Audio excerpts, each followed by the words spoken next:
Assalamualaikum warahmatullahi wabarakatuh. Alhamdulillahi rabbil alamin. Wabihi nasta'inu ala umurid dunya waddin. Wassalatu wassalamu ala ashrafil anbiya'i wal mursalin. Muhammadin khatamin nabiyyina wa ala alihi wa sahbihi ajma'in, amma ba'du. Rabbi shrahli sadri wa yassirli amri wahlul 'uqdatam min lisani yafqahu qawli.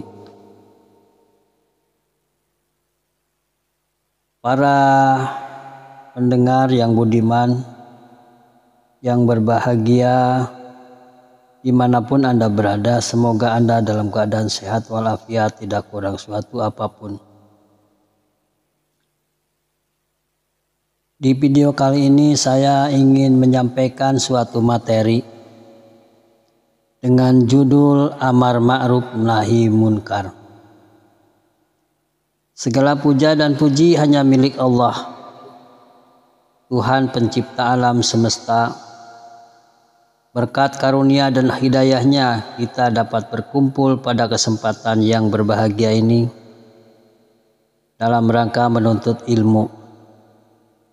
Salawat serta salam semoga tetap bercucuran kepada Nabi besar Muhammad sallallahu alaihi wasallam, Nabi akhir zaman, pembawa risalah Allah yang paling sempurna.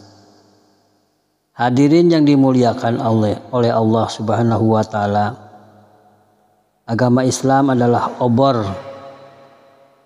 atau lentera yang menerangi setiap hati umat Islam.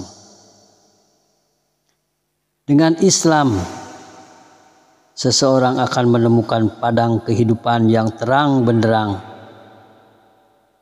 Ia akan merasa aman, tentram, terhindar dari rasa was-was, stres, dan tekanan hidup yang berlebihan.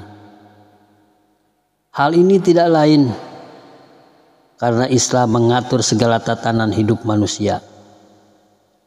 Islam mengantarkannya menjadi makhluk yang paling mulia di muka bumi dengan bekal akal yang sehat dan nafsu yang terkendali.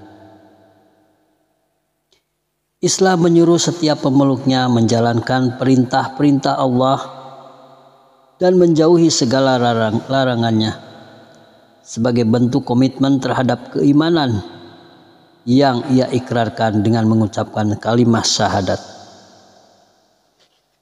Wa ma umiru illa liya'budullaha mukhlishina lahuddin hunafa'a wa yuqimus sholata wa yu'tuz zakata wa dzalika dinul qayyim. Padahal mereka itu disuruh kecuali supaya menyembah Allah dengan memurnikan ketaatan kepadanya dalam menjalankan dengan menjalankan agama dengan tulus, dengan lurus, dan supaya mereka mendirikan salat dan menunaikan zakat. Dan demikian itulah agama yang lurus. Quran surat Al-Bayyinah ayat 5. Dari ayat di atas jelaslah bahwa kita diperintahkan untuk beribadah kepada Allah dan mengerjakan perintah-perintahnya seperti sholat, zakat, dan lain-lain. Hanya karena Allah.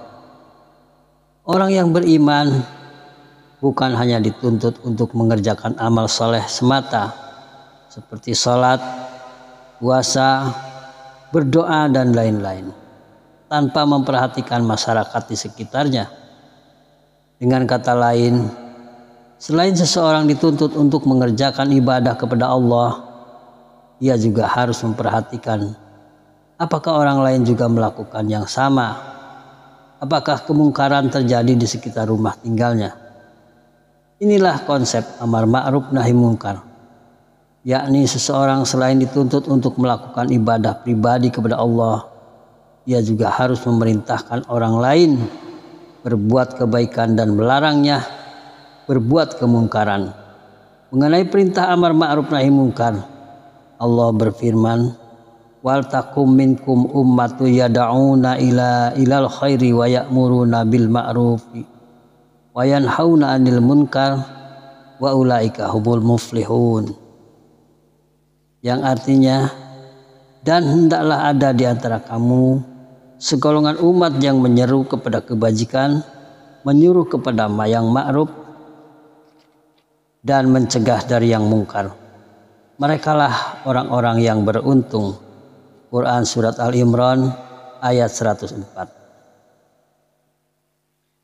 Hadirin yang berbahagia, amar ma'ruf nahi munkar wajib kita jalankan. Dalam menjalankannya harus ada keseimbangan, yakni selain kita menyuruh seseorang berbuat baik, itu juga harus melarangnya berbuat buruk.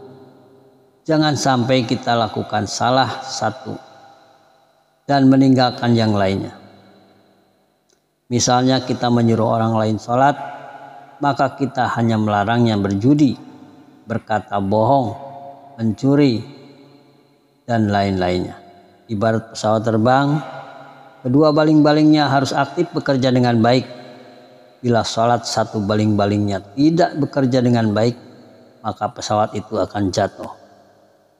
Oleh karena antara baling amar ma'ruf dan baling nahi munkar harus berjalan dengan baik, maka keimanan dan keislaman seseorang akan terjaga dengan baik. Allah menjelaskan dalam Al-Quran bahwa amar ma'ruf nahi munkar Allah mutlak untuk dijalankan. Bila seseorang di sekitar kita berbuat kemungkaran atau tidak mau berbuat kebaikan, sedangkan kita mengetahui, maka kita akan terima akibatnya. Kita akan ikut terkena murka atau azab dari Allah Subhanahu wa Ta'ala, walau kita rajin beribadah. Allah berfirman, wattaqu fitnatan la tusibanna alladzina zalamu minkum khassatan wa'lamu annallaha syadidul iqab. Yang artinya, dan peliharalah dirimu daripada siksaan yang tidak khusus menimpa orang-orang yang zalim saja di antara kamu, dan ketahuilah bahwa Allah amat keras siksanya. Surat Al-Anfal ayat 25. Dari ayat tersebut jelas bagi kita bahwa siksa Allah bukan khusus bagi orang-orang yang durhaka kepada Allah, para ahli maksiat, dan penggila dosa. Kita akan terkena azab Allah bila kita diam saja dan tidak mau beramar ma'ruf nahi munkar, padahal kita mengetahuinya. Namun sebaliknya, Allah akan memberikan apresiasi yang besar terhadap orang yang mengajak kepada sesuatu kebaikan, bahwa baginya pahala sebagaimana pahala orang yang diajak berbuat kebaikan. Sabda Rasulullah SAW, man dalla ala khairin falahu mislu azrin fa'ili. Siapa yang mengajak seseorang kepada kebaikan, maka baginya pahala seperti pahala orang yang melakukannya. Hadis rawah Muslim.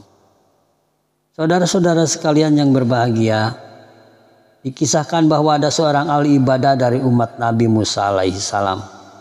Ia sangat taat kepada Allah, selalu zikir dan doa kepada Allah, menjalankan sholat setiap saat, puasa sepanjang hari, dan menjauhi segala bentuk kemaksiatan dan keburukan. Suatu saat dia berkata kepada Nabi Musa alaihissalam, "Hai Nabi Musa, tolong tanyakan kepada Allah, apakah saya akan masuk surga setelah sekian lama aku beribadah menyembahnya?"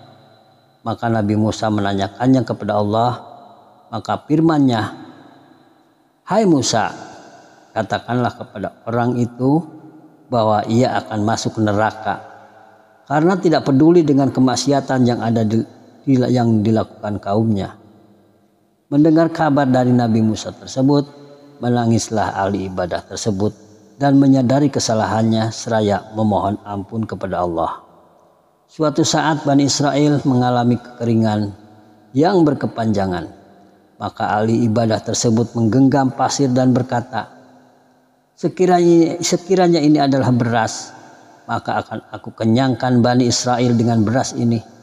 Karena ucapannya ini Allah berfirman kepada Nabi Musa bahwa orang tersebut akan masuk surga. Hadirin sekalian yang berbahagia, bagaimana kita beramal ma'ruf nahi mungkar? Allah dan Rasul memberikan tuntunan kita sebagai berikut. Allah berfirman, ud'u ila sabili rabbika bil hikmati wal mau'idatil hasanati wajadilhum billati hiya ahsanu inna rabbaka huwa a'lamu biman dhalla an sabilihi wa huwa a'lamu bil muhtadin. Artinya, serulah manusia kepada jalan Tuhanmu yang hikmah dan perkataan yang baik, dan bantahlah mereka dengan cara yang baik. Sesungguhnya Tuhanmu dialah yang lebih mengetahui tentang siapa yang tersesat dari jalannya, dan dialah yang lebih mengetahui orang-orang yang mendapat petunjuk. Quran surat An-Nahl ayat 125. Dari ayat tersebut dapat kita ambil beberapa poin penting dalam berdakwah, yakni dalam menyeru kepada kebaikan atau mencegah kemungkaran sebagai berikut. 1. Dakwah harus dilakukan dengan hikmah. Maksud hikmah pada ayat ini sebagaimana perkataan ahli tafsir adalah dengan apa yang diturunkan oleh Allah kepada Rasul-Nya, yaitu Al-Quran dan As-Sunnah. Menyuruh dengan hikmah adalah menyuruh kepada kebaikan sesuai dengan apa yang diatur oleh Al-Quran dan As-Sunnah atau Al-Hadis. Misalnya kita menyuruh seseorang untuk melaksanakan sholat, maka kita seru dan ajarkan tata cara sholat sesuai yang disyaratkan oleh Al-Quran dan As-Sunnah tersebut. Yang kedua adalah dakwah harus menyampaikan dengan mau'izah hasanah. Mau'izah hasanah adalah perkataan yang baik, yakni bahasa yang bagus yang dapat diterima oleh orang yang kita seru. Pemakaian bahasa yang baik dalam berdakwah sangat menentukan berhasil atau tidaknya dakwah kita. Dengan bahasa yang baik, lemah lembut, dan teratur, seseorang tidak akan merasa digurui, tersinggung, dan insya Allah akan mengikuti seruan kita.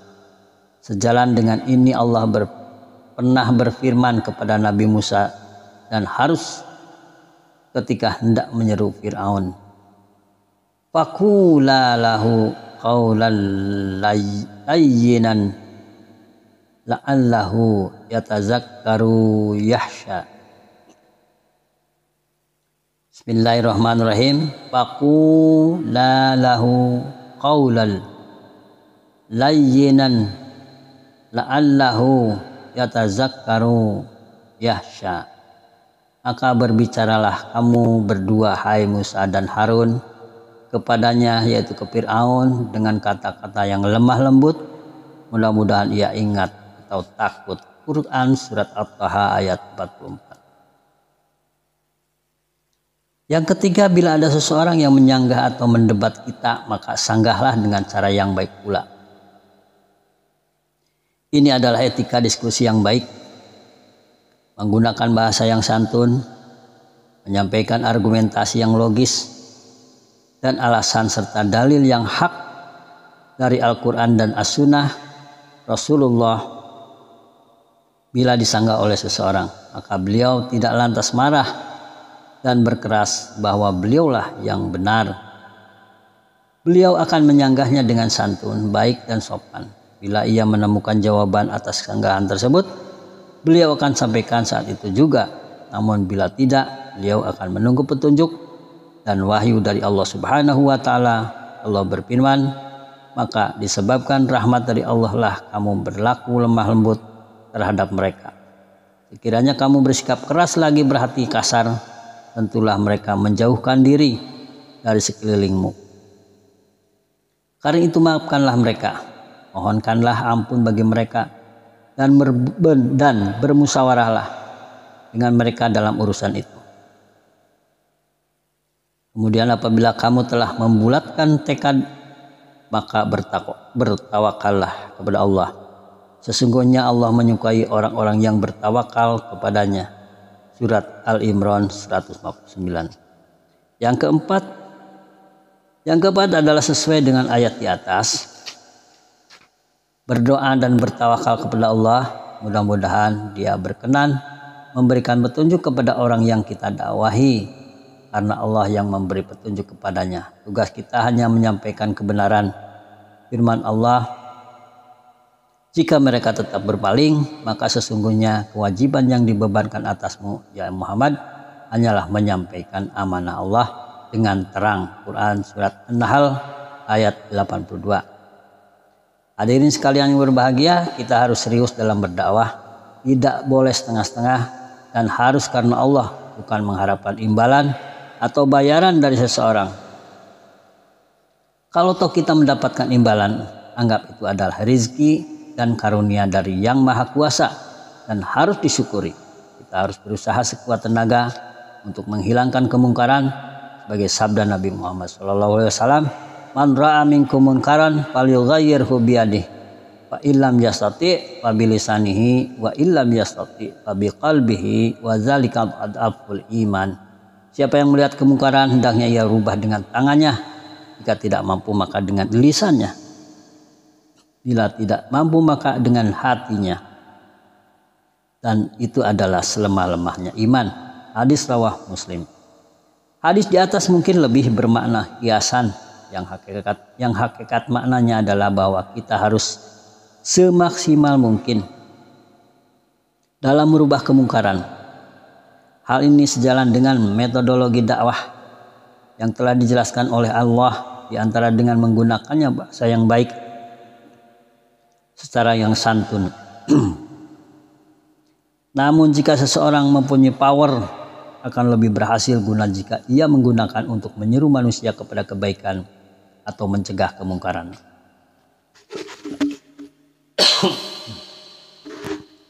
Demikian halnya dengan seorang kiai, guru atau ustadz. Ia dapat mempergunakan bahasa hikmah dan kemampuan retorikanya untuk menyadarkan mereka yang lalai dan mengajak mereka yang enggan. Demikian apa yang dapat kami sampaikan. Marilah kita beramar ma'ruf nahi munkar. Kita maksimalkan diri kita dalam beramar ma'ruf nahi munkar tanpa takut celaka atau dizalimi. Ini adalah bagian jihad kita menegakkan agama Allah. Siapa yang gugur dalam membela agama Allah, maka ia mati syahid. Dan siapa yang mati syahid, maka Allah akan jamin baginya masuk ke dalam surganya. Lebih kurangnya kami mohon maaf. Semoga Allah berkenan menolong kita dalam berdakwah. Wabillahi taufiq wal hidayah. Wassalamualaikum warahmatullahi wabarakatuh.